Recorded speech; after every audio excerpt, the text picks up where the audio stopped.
Amin. Allahumma salli wa sallim ala Sayyidina Muhammadin miftahi babi rahmatillah adada ma fi ilmillah salatan wa salaman daimain bidawami mulkillah wa ala alihi wa sahbihi. Allahumma salli ala Sayyidina Muhammadin salatan taftahu biha lana futuhal arifin wa tufaqihuna biha fid din wa ala alihi wa sahbihi. Allahumma salli ala Sayyidina Muhammadin ghina'i faqri wa hayati ruhi wa sururi qalbi wa najati fid dunya wal akhirah. Assalamualaikum warahmatullahi wabarakatuh. Alhamdulillah, di Selasa pertama bulan Sya'ban ini Allah Ta'ala pertemukan kita sehat walafiat. Mudah-mudahan yang sehat semakin sehat, siapapun yang sakit diberi kesembuhan oleh Allah Ta'ala, dan dipanjangkan usianya dalam segala kebaikan, dalam segala keberkahan. Amin Allahumma amin. Pemirsa dimanapun Anda berada, kita akan belajar tentang masalah sedekah. Ya, khususnya ini sedekah itu adalah amalannya wanita. Jadi amalan yang paling utama buat perempuan itu adalah sedekah. Suatu ketika Nabi Muhammad SAW diminta oleh kaum wanita untuk ceramah khusus. Karena Rasulullah SAW seperti kalau kata orang Jawa dipek gitu ya, dimiliki hanya oleh kaum pria. Yang wanita nggak punya kesempatan untuk privat, untuk khusus dengan Nabi Muhammad SAW. Makanya minta, ya Rasulullah, tolong beri kami waktu khusus, jadi ceramah hanya untuk kami. Yang laki-laki nggak ada gitu. Maka saat itulah Nabi SAW mengajak Sayyidina Bilal radhiyallahu anhu, sahabat Nabi Muhammad SAW, yang Rasul menyatakan, wahai Bilal, sesungguhnya aku mendengar suara langkah kakimu di surga berjalan di depanku. Itu orangnya masih hidup, Sayyidina Bilal radhiyallahu anhu, sudah dibilang langkah kakinya didengar Rasul di surga. Nah, ada banyak pelajaran di situ. Kenapa langkah kaki Bilal yang terdengar, bukan suara batuknya gitu ya. Karena Sayyidina Bilal itu tiap hari mendatangi Nabi SAW setelah azan, ngasih tahu, ya Rasulullah, waktunya qomat sekarang gitu. Jadi kalau bahasa kita, ketuk pintu rumah. Karena dari tempat sholat Rasul sama pintu rumahnya itu kan tidak jauh ya, dekat.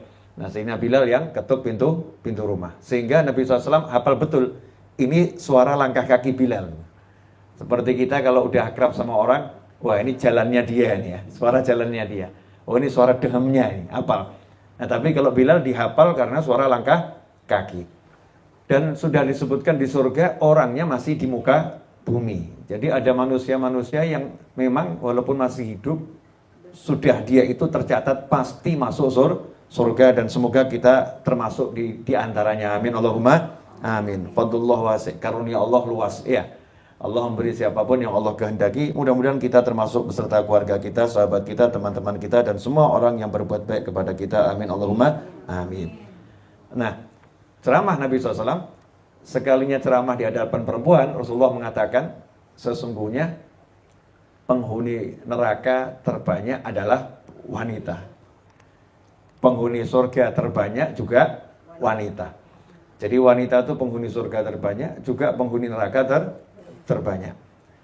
Nah di situ Rasul ngasih amalan biar selamat dari neraka nih, biar perempuan tidak masuk neraka. Yang pertama itu perempuan yang menyebabkan masuk neraka adalah sering mengucapkan kalimat-kalimat yang tidak baik. Kalau lagi marah itu keluarnya biasanya nggak terkontrol.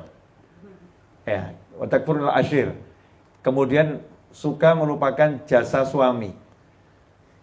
Misalnya begini, lagi marah nih ya, lagi marah. Kalau normal sih biasanya enggak, insya Allah. Kalau lagi marah ngomongnya begini, kamu memang tidak pernah perhatian sama saya.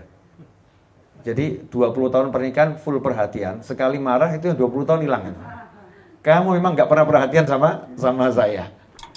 Atau kamu memang tidak pernah ngajak saya jalan-jalan. Padahal cuma sekali malam Ahad ada kencan sama suami tiba-tiba ditelepon urusan penting gitu ya, dalam tanda kutip, urusan penting. Itu kemudian komentarnya, kamu memang tidak pernah mau ngajak saya jalan-jalan, padahal baru gagal sekali itu. Jadi yang malam Ahad kemarin, malam Rabu kemarin, ya hilang semua, nggak kehitung. Atau ketika pengen baju, ya pengen baju, suaminya nggak mau, saya nggak mau belikan kamu. Memang kamu nggak pernah mau belikan saya pakaian, padahal satu lemari itu pakaian dari suami. Ini sifat yang begini, sifat yang menyebabkan banyak perempuan nggak sadar masuk ke dalam neraka. Na'udzubillah min dzalik. Kenapa? Karena melupakan jasa baik orang lain. Jadi Islam itu melarang umatnya melupakan jasa baik orang. Siapapun orang yang punya jasa, meskipun orang itu tidak beriman kepada Allah dan Rasulnya, jasanya harus diingat. Ya, jasanya harus diingat. Budinya diingat dan budinya harus dibalas. Ya, budinya harus dibalas. Tidak boleh kemudian abaikan seperti nggak punya nggak pernah berbuat sesuatu. Siapapun yang punya jasa harus dibalas, terutama orang tua. Makanya karena anak itu tidak bisa membalas jasanya orang tua sebagai penyebab adanya anak. Jadi kalau nggak ada orang tua kan anak nggak ada. Gimana caranya kita membeli kehidupan? Nggak bisa kan? Kehidupan kita ini kan asalnya dari Allah, tapi Allah memberikannya lewat orang tua. Nah, untuk membayar jasanya orang tua menjadi penyebab hidup kita dengan semua kebaikan kita nggak mungkin bisa. Karena itu kalau ada anak yang kemudian kok sama orang tuanya ngomong kasar, sama orang tua ngomong nggak baik, Allah Ta'ala nggak peduli dengan amalnya. Jadi amalnya itu bisa hancur semua karena ucapan kasarnya pada orang tua. Karena dia nggak menghargai orang tua. Dia termasuk anak yang tidak mengingat jasanya orang tua. Sampai-sampai Allah mengatakan dalam Al-Quran, kalian jangan menyekutukan aku dengan suatu apapun. Dan berbuatlah baik kepada kedua orang tuamu. Selama mereka tidak mengajak kamu kufur, pokoknya wajib berbuat baik. Jadi orang tua yang sekalipun ngajak kufur sekalipun, tetap wasahib. Pergaulilah keduanya dengan pergaulan yang baik. Tetap harus bicaranya baik, walaupun orang tuanya jahat. Tidak ada alasan buat anak, orang tua saya jahat, orang tua saya nggak iman sama Allah. Nggak ada alasannya. Orang tuamu model seperti apapun, modelmu harus baik. Ya, modelmu harus baik. Nah ini termasuk diantaranya istri yang melupakan jasa suami. Dan termasuk diantaranya kebalikannya, suami yang melupakan jasa istri. Nah, ini kadang istri-istri juga protes, ini Habib, Ustadz, Kiai yang diomongkan cuma istri melulu. Ini suami gimana ya? Suami yang melupakan jasa istri, termasuk diantaranya istri buatkan minum, istri setrikakan pakaian meskipun nyuruh ART ya, tapi kan itu yang mengelola manajernya siapa? Adalah istri. Istri memberi anak, walaupun suaminya kadang ngomong ya kan benihnya juga dari aku. Ya, tapi siapa yang ngerawat benih ini selama 9 bulan. Kemudian setelah lahir memberikan ASI ataupun non ASI selama sekian tahun. Kemudian kalau anaknya itu nangis di malam hari, siapa yang disuruh bangun sama suami? Masya Allah, kalau suaminya bangun selalu ngomong, Bu, anakmu bangun.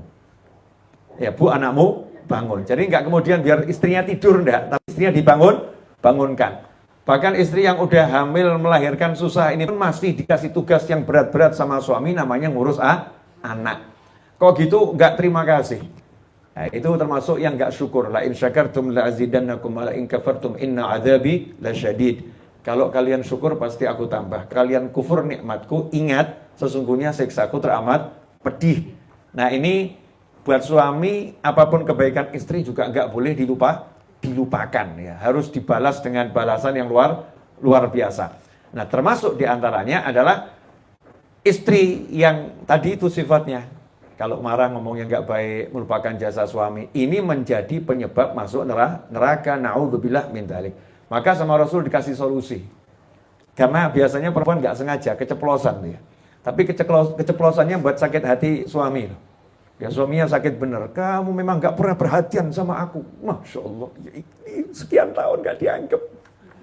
Ya, lihat ini keluar dari pagi sampai malam cari nafkah buat kamu, dibilang gak perhatian gitu ya.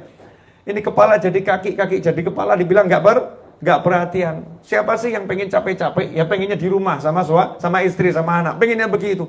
Tapi ini karena demi cari nafkah harus keluar ketemu orang yang nggak enak saya lakukan. Tapi kamu bilang kamu memang nggak perhatian sama saya. Nggak ngucap suami, di dalam hati ngomongnya. Sama cerewetnya sebetulnya. Cuman kalau perempuan mungkin keluar di mulut ya, nggak semuanya, tapi rata-rata kan wanita seperti itu ya. Kalau laki-laki disimpan di dalam hati, sama-sama berbicara. Nah, solusinya apa? Nabi SAW memberikan solusi adalah agar wanita banyak sedekah.